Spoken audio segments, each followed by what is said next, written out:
Get ready to peer behind the curtain of the private equity universe with each episode of Best But Never Final. Hi, I'm Lloyd Metz, joined by Doug McCormick and Sean Mooney.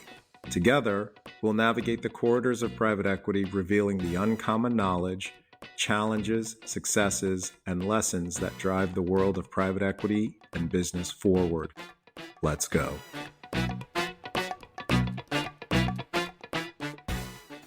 Hey everyone, this is Sean. I have a quick interlude here. Today we're going to do a special encore episode based upon the timeliness of what's happening right now in private equity when we publish this episode. So as we speak, we are in what we call the second half stretch, which means this is the time when a huge volume of deals typically hit the market post Labor Day to December 31st, where every private equity firm is really hustling to review new deals that are hitting the market that are trying to close by the end of the year. For good or bad, there's just a lot of seasonality in PE, and right now is go time in private equityville. So in this episode, Doug, Lloyd, and I talk about the tools of the trade. Here's what PE firms are using to efficiently, effectively assess opportunities and inform value creation plans. So whether you're a junior member of a PE team, this is your first fall deal rush, whether you're an investment banker, you're an executive at a portfolio company that's doing an add-on or selling in the process, this will be a great and timely episode to let you know what private equity firms will be doing while they conduct due diligence and why they're doing it. Enjoy. It is great to be back here with Lloyd and Doug. Hey guys. Good to be here, Sean. So we have another very interesting topic in terms of demystifying the world of private equity and maybe refining some of the shades of gray for those who are newer to it. So today we're going to talk about the tools of your trade in terms of conducting diligence on third parties. So, Oh man. This is where the bills start racking up, guys, where you start having heart palpitations and you're going, dear God, if this deal does not close, we got to cut some checks. Yeah. This is the topic of when I was back in your shoes, where you would have this sick to your stomach moment when you knew a deal wasn't going to go forward and suddenly a lot of money goes out and it doesn't go for shares in a company. Sean, but arguably best money ever spent. That's right. 1,000%, because it helps you not only understand what the company is, but what it could or should be. And so let's talk about what these are, and then we'll talk about how to go through it. And so the major categories that private equity firms, and specifically we're talking about the things you'll use third parties for to help you assess and understand and verify a company as it's been represented to you, and then hopefully also inform what it can be, are things like a quality of earnings review, a market study, management assessments, legal work, IT diligence or technology work, and then insurance. And there's a whole myriad of others, but these are kind of like the big pillars that you all are doing. And so maybe as we get into this, what do you all think is the best way to kind of work through the list? There are so many things, right? Because in diligence, we, the private equity professionals, are also doing business diligence and other aspects of diligence. And so these third-party providers are important members of the team. So you almost have a role of project management with these. I guess you've laid out 6. I'll just throw it out to you guys. Which one of these 6 do you think is the most important? Let's start with that. I think it's a really good question. I think the answer in part depends on the size and stage of the company. So if this were a founder-owned company that is maybe doing more what I would call entrepreneurial accounting, it's probably cash accounting, or they don't have audits or not maybe a sophisticated finance function, I would put the quality of earnings review first. And maybe let's talk about what that is. A quality of earnings review is a study conducted by a third-party accounting firm that will look at the financials of a company and say that they accurately reflect the true performance of the business under what's called generally accepted accounting practices, or GAAP. And what's really important to know about a quality of earnings study is the first word in GAAP, or generally accepted accounting practices, is generally accepted. So there's a range of what's true and accurate, not a point in time. But very often what happens in entrepreneur or founder-owned business they're doing what's called cash accounting, or they're doing something that's kind of GAAP, but kind of not. And so it's not necessarily accurately representing the performance of the business by matching the revenue with the timing of the expenses together. And so with that in mind, often entrepreneurial companies can have a wildly kind of varied performance depending on when they cut the tape and measure their performance. And so I think for a lower middle market company, that's the most important first one, because then you can know what the earnings you are ostensibly buying are. I think it's less important as the company becomes more sophisticated, bigger, has been audited for years.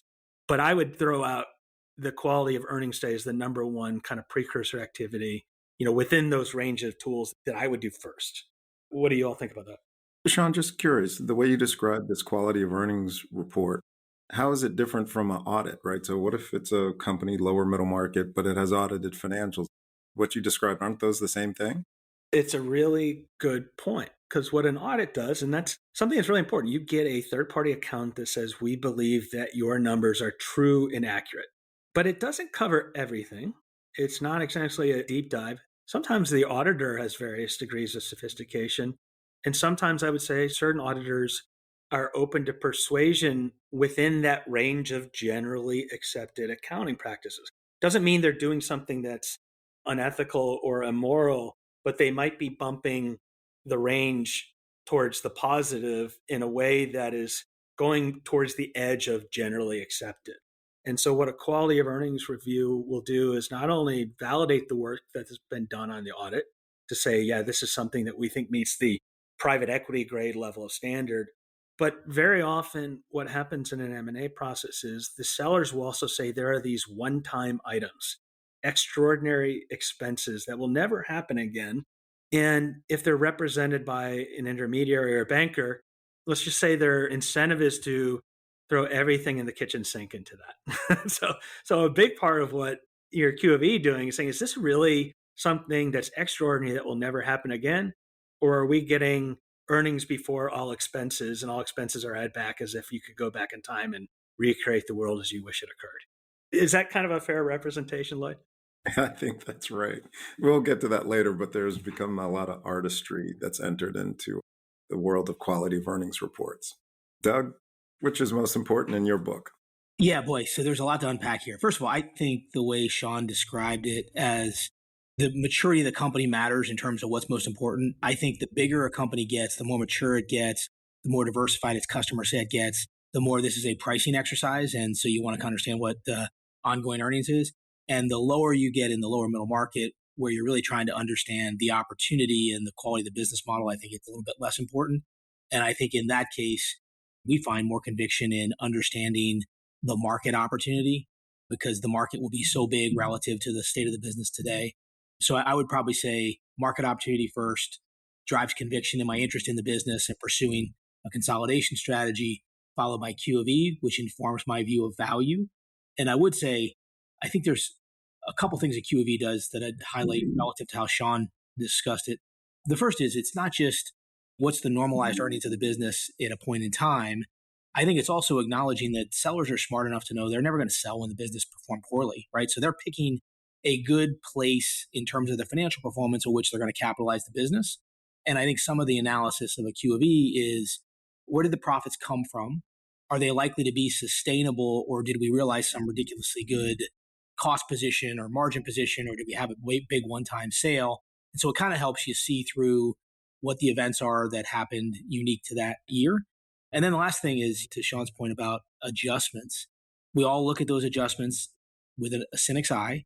Having said that, I think there's also, that's where you can create competitive advantage, right? If you can see things that are opportunities, either because the company didn't take advantage of them or you believe the adjustments, that allows you to be competitive in a process where some may not. I think those are great points. Lloyd, how about you? If I had to rank them, I would put management assessments as number one and follow that up with the market study, and then third Q of E.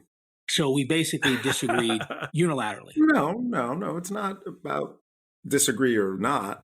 I agree with everything you guys have said about the Q of E, and that does affect value and valuation for sure. But you can bridge that, right? You can negotiate that. And maybe you get kicked out of a process, or maybe you can't come to terms with the founder or the family, but you can work through that. The market study, I agree with you, Doug, is very important, super important. But a lot of that work, maybe not as detailed work, but a lot of that work, we're trying to do more of that before we find the specific company.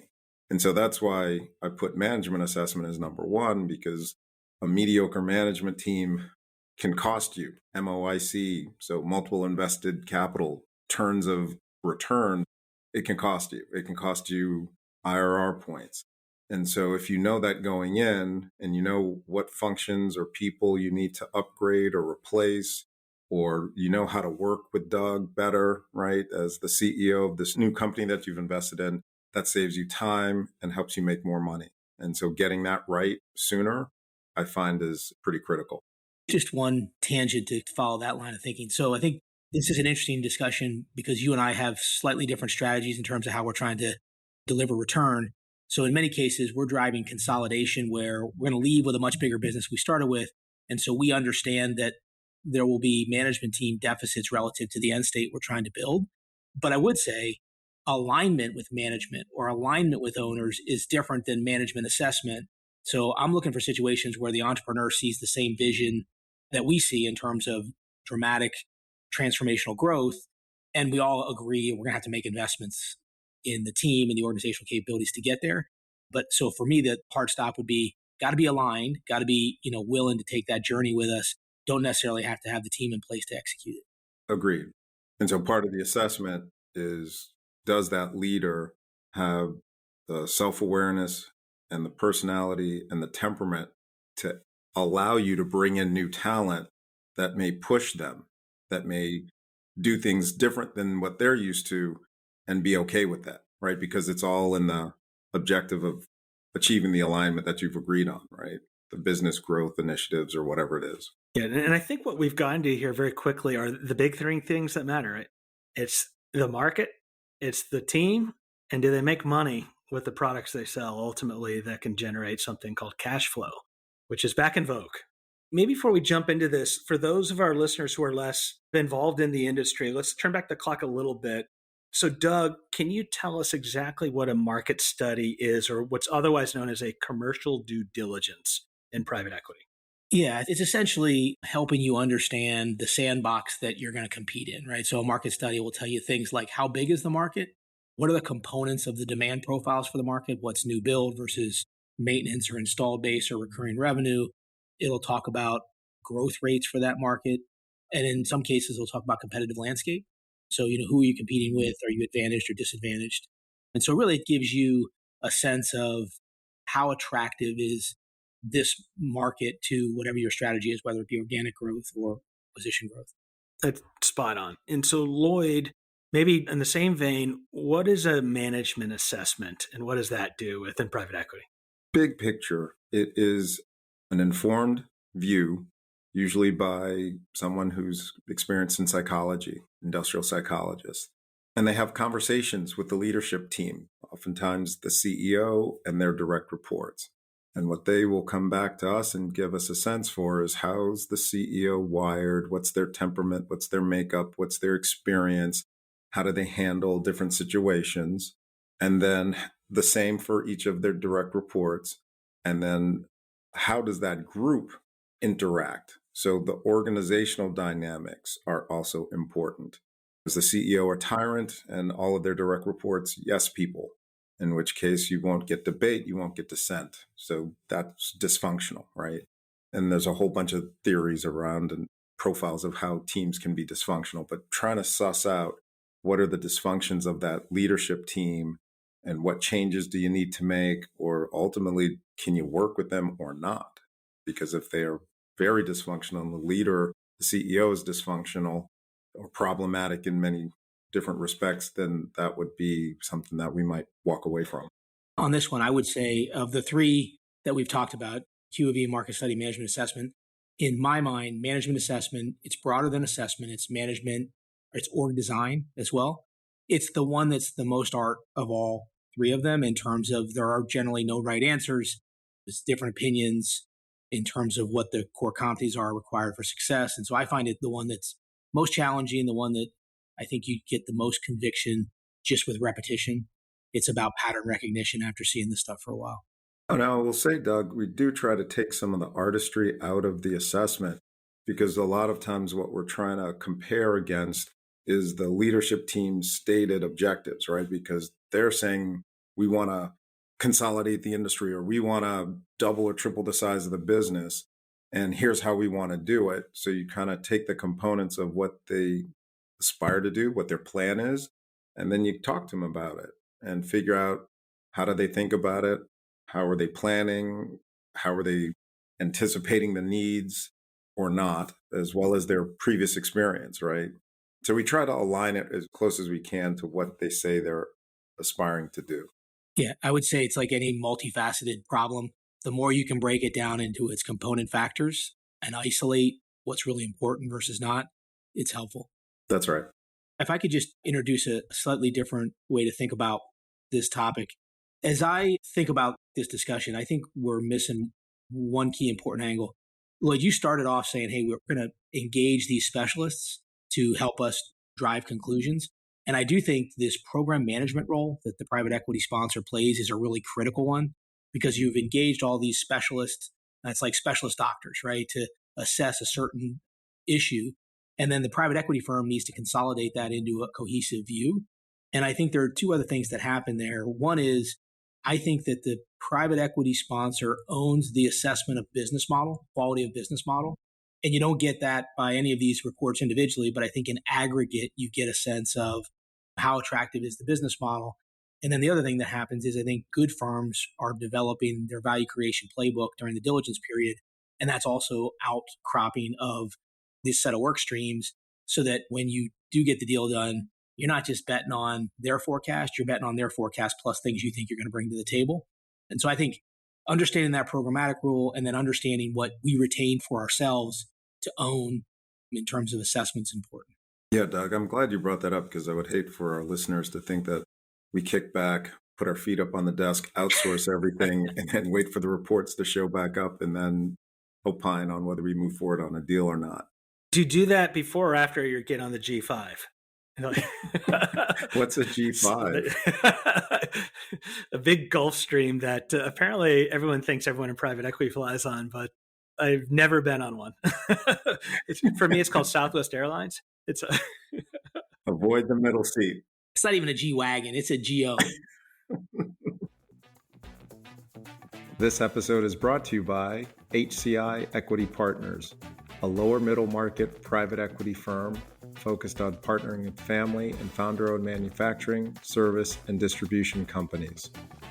ICV Partners, an innovative private equity firm supporting management teams of leading companies at the lower end of the middle market. And Blue Wave, the business builders network, connecting the most proactive business builders in the world with the best of the best service providers for critical, variable, on-point, and on-time due diligence and value creation needs. Now, back to the episode.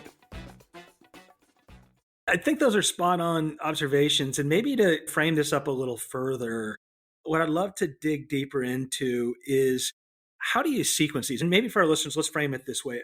These are very expensive products, right? And so you're going to sequence them really in kind of a natural order of gaining conviction. So quality of earnings review, where you're doing the accounting assessment, at the low end, that can be in the $50,000 to $60,000, maybe a little bit lower, but those can go into the hundreds of thousands of dollars. A market study, it can be at the low end, $100,000 to many hundreds of thousands of dollars. And for large companies, sometimes into the millions. And then management team assessments can be in the tens to many tens of thousands of dollars. This is something you're not going to take lightly in terms of cutting checks. So you're going into a process with a company. How do you think about maybe doing some of this testing yourself first? And then for the big three anyways, in what order would you typically kind of bring in a quality of earnings review, a management assessment, a market study, et cetera? And like, how do you think about, we're going to test first and then start spending some pretty big bucks? Yeah, Sean, maybe I'll take a stab at part of that. So I think a lot of this is process dependent. And when I say process, what is the banking dynamic, right? So are they trying to run a broad auction where to be competitive, you need to do some of this ahead of an LOI? Where we play in the marketplace, we feel like the businesses that we're pursuing, we know pretty well. And so we're pretty good at not giving false positives. We don't do much of this work pre-LOI. When we realize we have a deal, then we're basically saying, okay, now we got 60 days to run hard, spend money to validate the assumptions upon which the deal was based. So for me, I would say if we get to an LOI, pretty high probability we're going to end up closing, and we're going to kick off the Q of E and the market study almost immediately. Not necessarily because one's more important than the others, but because they're also relatively long lead time, especially the Q of E. And so that's going to take you 30 to 45 days, and then you got to use that to socialize it with the banks, et cetera. So I think that we would say there's a bright line starting point of the LOI. I do think we haven't talked about it much, but financing is also a big deal in this diligence stream. Not that it's a diligence process per se, but in many cases, the deals we're doing, we're financing half the purchase price with debt. And so you're bringing a lender or lenders along in the process to a different underwriting standard, but still you have to do their work as well. Yeah, that's a good point, Doug. And again, people may think that the diligence is entirely for us. Not always, right? A lot of it's for the lenders, right, to finance our deal. And I don't know if you bring in your LPs as co-investors, Doug, but oftentimes if you do, you need your diligence reports and findings for them as well. But in terms of sequencing, it's interesting, Sean, a good question. If you are in a process with investment bankers, what they want to know is there diligence outstanding for you to do that's going to affect valuation? So make sure that there's nothing out there that could lower your price that you're offering.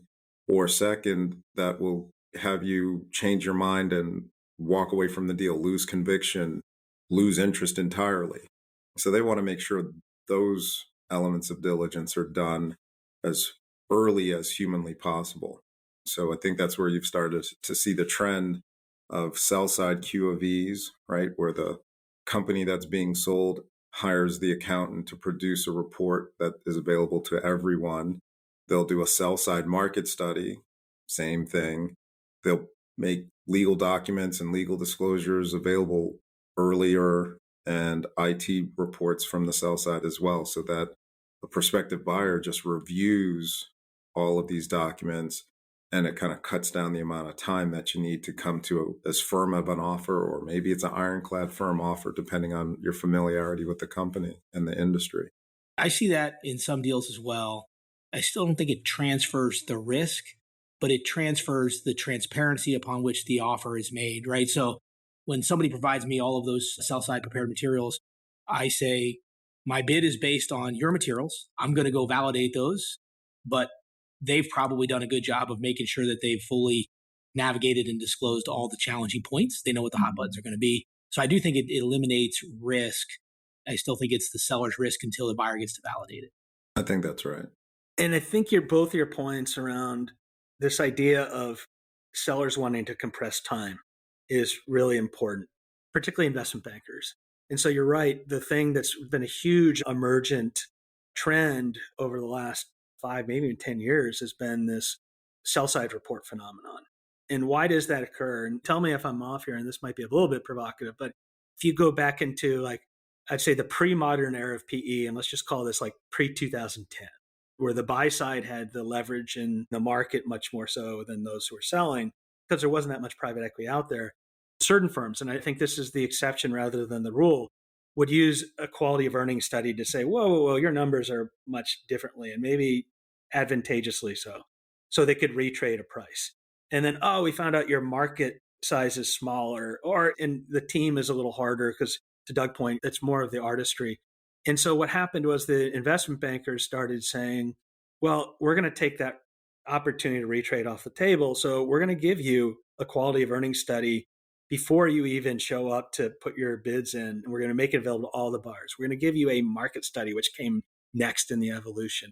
But then what happened is, then they've realized that if you are doing your own quality of earnings study and your own sell-side market study, you get to then take the line and move it to the farthest, most advantageous side of gap.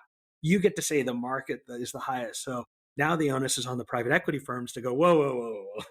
You paid another group just to take it to the shiniest story possible. So now we got to bring it back. So there's always been this tension that exists between sellers who have huge incentives to make this thing the best apparition of this business possible, whereas the buyers are saying, no, that's not true. So you can meet in the middle. And it's interesting how that pendulum has swung back and forth. And it's one of the biggest things that I think in the tension of the market. In the meantime, investment bankers are saying, like, I want you to close in 10 days, not 90. That's right. Part of what we're talking about, what is the private equity firm doing with all these service providers out there? Well, part of what we're trying to figure out is what's most important. What might we possibly find out in a market study? What elements of the Q of E, what elements of management assessment are red flags? Stop what you're doing, put your pencils down. We don't want to do this investment. Versus, okay, that's an issue. It can be addressed through price or structure, or we can fix it later. And so it's something to note, but it's not a go, no go, deal breaking kind of factor.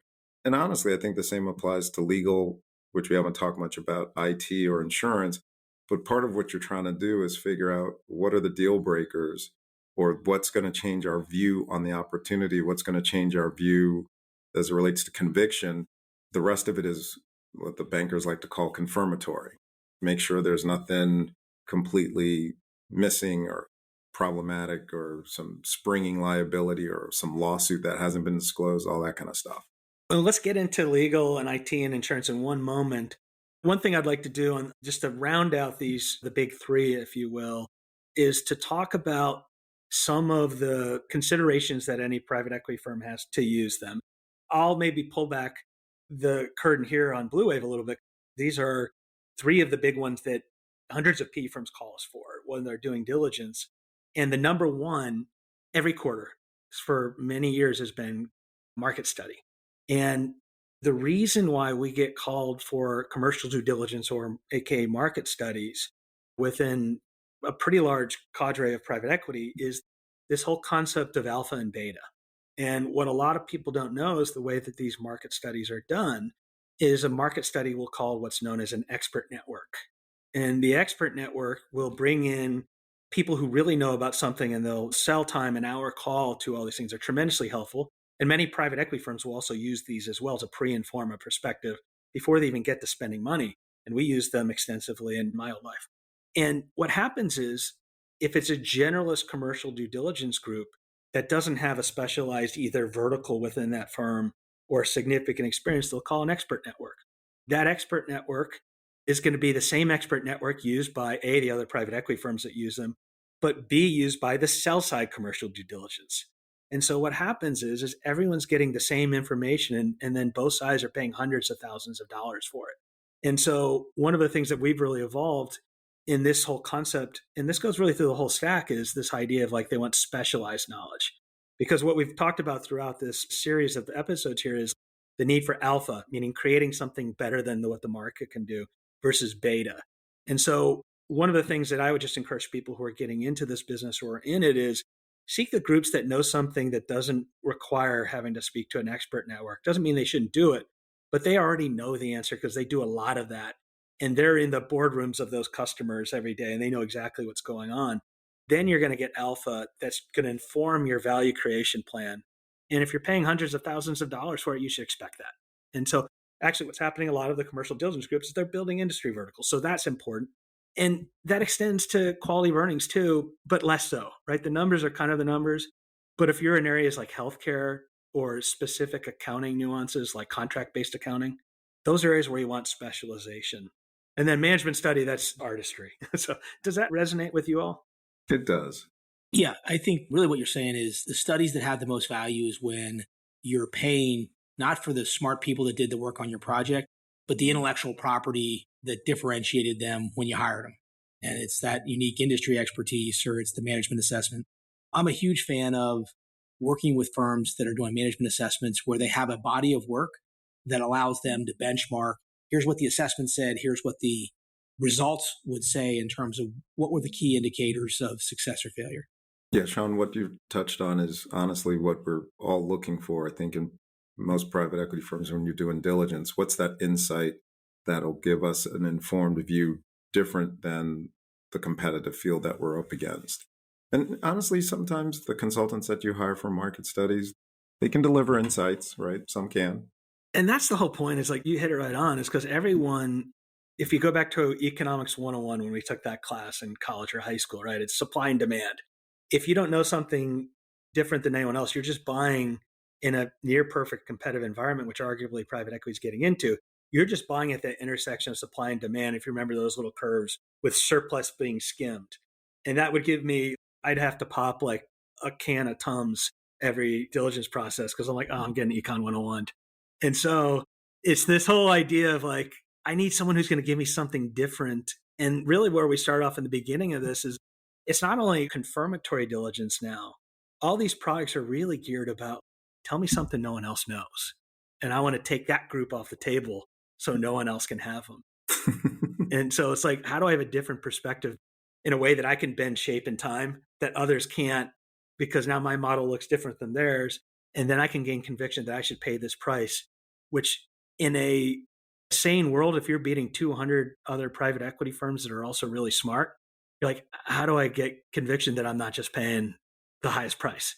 And so that's why all this specialization that you both have talked about so much, I think is so important. Hey, Lloyd, congratulations. You just won the auction process. You happen to be the high bidder out of the other 200 guys who all believe this was a proprietary deal. And when you lose, you were the cover bid. You came in second. Don't worry. Story of my life. Hey, Sean, can I just highlight one nuance to the way you described this evolution of sell-side work product? I think that's true, but I think it only makes sense for relatively big assets, right? So if you're a $100 million EV business, enterprise value, and you spend $1 million on sell-side prep, it always makes sense, right? But if you're a $20 million, you're a $10 million, you're a $30 million, I think it's very debatable. And I would say the other thing that the sell-side prep work does, which can be of value, is back to this compression of time. I think one of the consistent themes we see in the marketplace is the combination of entrepreneurial optimism, inexperience, and a banker who wants to drive for maximum value often results in over-optimistic short-term forecasts. And I see so many sellers who get themselves in a situation where they believe in the business, they have long-term conviction, and I believe it's true, but they've signed themselves up for something that is probably too ambitious in the near term. And all these processes take longer than everybody thinks. And so then they sign something up under LOI, and there's time, and that time represents the opportunity to miss, right? And so I think that's like one of the big gotchas out there, and I don't think it's intentional. I just think it's inexperience in how these processes work. Lloyd, you're laughing. What's going on? I'm laughing because you don't think it's intentional. I think the compression of time by bankers is exactly to address that point. I think that is. I think people get themselves into the circumstance of writing a check they can't cash without intention. Yeah, I get that. And that was the story of the M&A markets last year, right? So Doug, I think your point is like spot on. Like we're going to lead with our hearts, not our brains on our forecasts. And we're trying to get it. And process after process after process last year just crumbled under the weight of exactly the topics you're talking about, Doug. So I think it's really good advice, like an observation. It's a little counterintuitive, right? But leave some money on the table.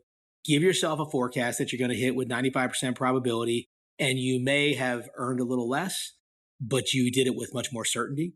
I'm an arithmetic and algebra person. If I could do calculus, I would have become a hedge fund guy.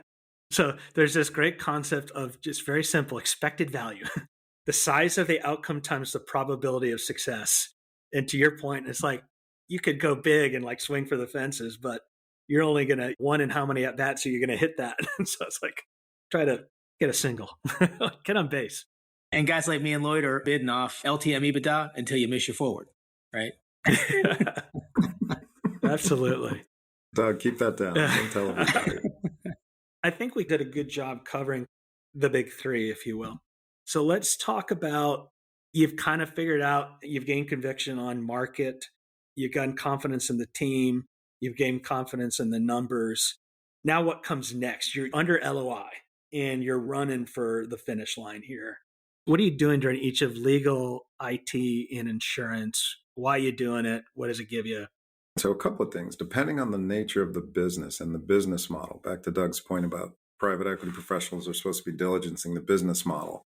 If technology is an important element to the business model, either currently or in the near term, then IT diligence moves up. For example, in one case, we invested in a company and we moved IT diligence up to pre-close because we had a view we'd have to either rebuild, rewrite, or both the existing system that the business was running on for a variety of reasons. And we actually wound up doing it post-close, but we did that assessment and diligence pre-close. But other than that, IT diligence can run after the big three, as you put it. Legal winds up being meaningful because you don't know what you don't know. You want to make sure there's, whether it's benefits, HR, employee matters, underfunded pensions, if that is out there. There's a whole range, tax issues, state tax nexus, or unpaid taxes, or who knows what. You want to cover all those bases just to make sure there's nothing out there that'll come up and bite you. But you're also starting to do work on the purchase agreement, and that's where you start to factor all those things in. But I think a lot of people spend time, money, and emotional energy around a purchase agreement, or I'm not so sure that's necessary, right? The way the markets evolve, purchase agreements don't last very long, and risk is laid off onto insurance companies. So I don't think you really need to spend a lot of time with purchase agreements. It's the credit agreement that you got to live with for 5 years, and that's worth spending some time on from a legal perspective. So that's how I think about legal and IT. I think legal is the area where, if you don't have lots of experience in the business, is the most likely to get away from you. For anybody that's ever built a house, it's kind of like an architect firm, right? Like before you know it, you've spent a ton of money on a really complicated house build, and it's maybe not so practical. The other challenge with the purchase agreement is it's the most collaborative document here between buyer and seller. And so there are multiple iterations and multiple points of discovery, right? So we draft the purchase agreement, seller tees up the first set of schedules. We didn't know a bunch of stuff that's on the schedules, which now impacts the purchase agreement. Then we got to argue about what disclosures on the schedules occur. So it is a time-intensive process that is probably, it's often not the most important, but the long pole in the tent to getting something done, just given that iterative nature. And to frame things, legal for everyone, that can be in the hundreds of thousands of dollars by the time you get done, to, depending on the size and complexity of the asset, in the millions, and the firm you're using, none to be named. And so it's big money, but it's really important, and it's hard to do. And you're right, it can get away. We used to spend so much time just basically assigning lawyers to be on and off calls because you knew the clock spins very quickly in that. Sean, I think this is an area where good experienced private equity investors can really differentiate themselves, right? Because a lot of times the risks that you get presented with, I would argue, are kind of esoteric, and it's very scary theoretically, but practically it's not. And a seller confronted with this for the first time is going to really struggle with understanding what it means to them. And I think good practical private equity buyers just go, yeah, that's not a risk I'm really worried about. And so I think pragmatism on this part of the transaction, which is really just risk mitigation, and to Lloyd's point, in many cases is insured, I think is key. It's a huge point. Very often, depending on your advisor, their hammers and everything looks like nails. Everything's equally scary, particularly when you get into tax diligence, where anything could be scary and you can't get a straight answer. So that's one of the best persons you could ever hire, in my experience, has been a really good tax attorney who's practical. The only thing I'll add to that point on these next two, on IT diligence, this is another area where we're seeing specialization become so important because there's software in almost every company now. And if you're not careful about that, you can get a lot of trouble. Like, we would go into a company and you look at the code and it's a jumbled mess and it's in different languages, and no one at that company speaks any of those languages because they outsourced it over years. It could be millions of dollars of recalibrating a driver of the business, particularly in tech businesses, but tech-enabled businesses. And then the other thing I would just make sure that everyone's really mindful of today, which is cyber risk. So often these small and mid-sized companies in particular don't know that there are barbarians well past the gates, and they're looking at everything, and they're waiting to pounce on the treasury. And then when private equity comes in and a big check hits, particularly if they top up the cash to do some things right out of the gates, it can disappear in a moment. And so I would just say that's something that a lot of people are being really serious on, because Blue Wave, our Friday at 5 call is we've been hacked. And then we say, well, don't call us, call your insurance provider, because they have a say in it. Does that resonate? You totally beat me to it on the IT. More and more technology transformation is going to be part of a value creation plan, regardless of the industry that you're in. And so we are frequently using IT diligence to obviously check the basics, but then, okay, what kind of condition are the information systems of the company? And what could they be? What do they need to be? How easy will it be to transform this business, move to a different ERP, move to the cloud, whatever it is? We're trying to develop that point of view and diligence to inform the value creation plan. Yeah, Sean, and just to put a point on one thing you said. So when you do a transaction, by definition, you have become a much higher risk of cyber attack, right? The event itself raises your profile in a way that you should be prepared for that. Very well said on both accounts. Let's bring it home. And the last one, and it's not necessarily last, or certainly not least, but it usually kind of gets brought in at the end, is what's called insurance due diligence. What is that? Why is it used within the context of the transaction process that you are managing to get to a finish line? I think it's two things. One, it's a general review of what insurance is appropriate for the business that you're working with. And so that could be D&O insurance. It could be other kinds of practice insurance for the business. And then there's often transaction insurance. And so that's rep and warranty insurance, which essentially is a product that insures some of the risk owned by buyer or seller that's been allocated in the purchase agreement in a way that it becomes less controversial between buyer and seller. I think that is a helpful product to mitigate thorny issues between buyer and seller that do arise in the purchase agreement. For the more novice listeners, rep and warranty insurance is something that's, I think, been a tremendous evolution in terms of speed and certainty of a transaction. What happens in a transaction is a seller has to make what's called representations and warranties, where the buyer is going to say, you need to certify in writing that all these things about your business are true or not. And if they're not, you got to put them in the schedule and fess up. What used to happen is you would put amount of money to backstop those promises in representations you made. And it would always be really thorny afterwards, because if something happened, usually because of act of God or they didn't know, then the seller of your business that you bought, who's also an owner of your new business because they rolled over, you're going to say you have to give us a lot of money back.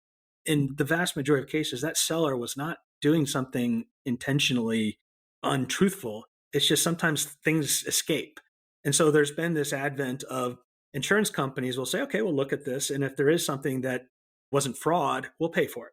And so that's been a really, I think, great product that's evolved that takes that tension out and then helps you close a lot faster and not leave money on the table. Is that a fair way of describing it? Yeah, that's a reasonably good description.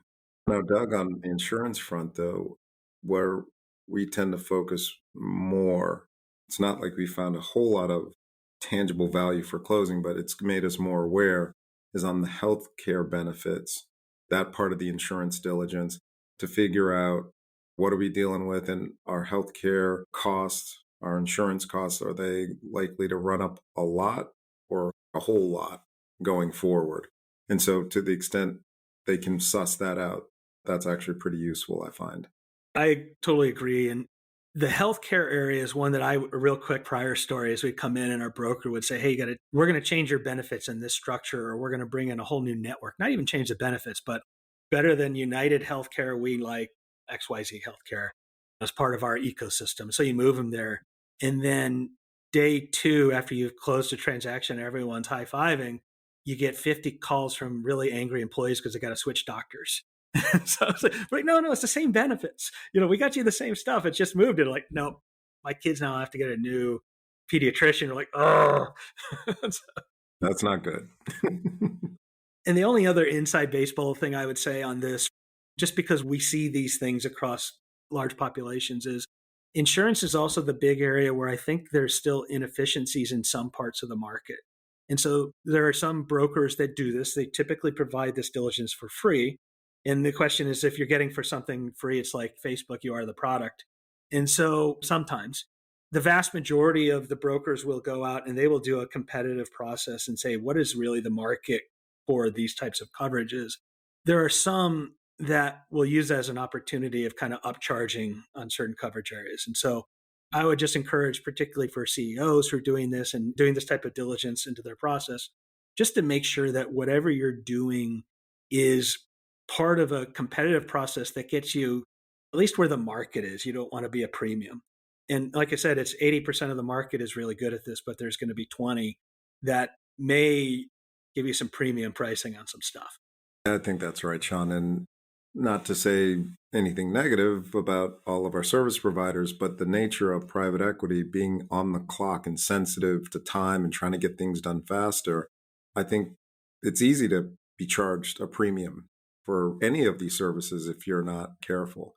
And I think the insurance brokers and insurance diligence folks, they factor that in because we usually give them days to figure this stuff out. And so they charge a lot. And that's a very fair point. If there's anyone, the concept of like smoke jumpers where they got to come in at the last end, it's the insurance people who are brought in at the very end. And that is a tremendously hustle and bustle service that's very important. So I think that's a very good point as well. I guess I'd ask Sean and Lloyd. So we talked about all these different work streams that go into the diligence process. So Lloyd, with all that work, how predictive is the work to the underwriting? I'm thinking back to investments that have performed well, despite what we underwrote, performed well, and tracked to the underwriting, underperformed underwriting. And oftentimes, these elements of the diligence actually turned out pretty accurate. I can think of like one exception, which you talk about tail risk. We caught that tail risk for sure. Other times, it's largely been a function of the organization, the leadership, and the execution for both overperforming and underperforming. You know how we said that the management assessment is the art of the business? For me, I think the other art is translating all the work streams we just did, which I think give you a great picture to as is, and then using that to forecast what will be. And I think that's really hard because you're doing it under a compressed timeline and a competitive dynamic, limited access to management team maybe because you've got a good banker that's managing that depth of interaction. And so I think just two things we think about in mitigating that challenge is one, this whole concept of optionality. We hate businesses where there's one way to make a lot of money. And if you miss that one way, everything else is kind of inconsequential. So we think about like optionality, and there's 3 or 4 things we think could really drive the growth of the business. And then I can't tell you how many times we've done consolidations where the first one we did okay, but then the second or third or fourth acquisition, we hit it really well. And it was almost like, I wish I could have avoided that first one, but I couldn't have got the third one had I not made the investment in the first one. And so it highlights the difference between underwriting the thesis versus the asset. Great points. I think those are both really well said. And it kind of goes back to like the whole premise of this podcast here is like that best but never final. You can understand maybe 8% of that picture, but it's the 20% that gets you. And then it's tenacity, grit, turning left and right. And you're just always going to be improving. And something will always, like some black swan's always going to kind of swing right across your face. So I think you're 1,000% right. Well, I think we have covered another really foundational episode of the how and why of private equity in terms of doing what it does, while also acknowledging you do all this work. And then guess what? Everything wasn't Mike Tyson said, everyone's got a plan until they get punched in the nose. and then you begin anew. So another great episode, gentlemen. Thank you so much. Thanks, Sean. Thanks, guys. A special thanks to HCI Equity Partners, a lower middle market private equity firm focused on driving transformational growth through consolidation strategies by partnering with family and founder-owned manufacturing, services, and distribution companies. Learn more at hciequity.com. ICV Partners, an innovative lower middle market private equity firm supporting management teams of leading companies at the lower end of the middle market. Learn more about ICV at icvpartners.com. And finally, Blue Wave, the Business Builders Network, connecting the most proactive business builders in the world with the best of the best service providers for critical, variable, on-point, and on-time due diligence and value creation needs. Learn more about Blue Wave at bluewave.net. For further information on HCI, ICV, and Blue Wave, and relevant topics discussed here in the episode, please see the episode notes for links. The views and opinions expressed in this program are those of the individuals presenting and do not necessarily reflect the views or positions of any other persons or entities, including those referenced herein.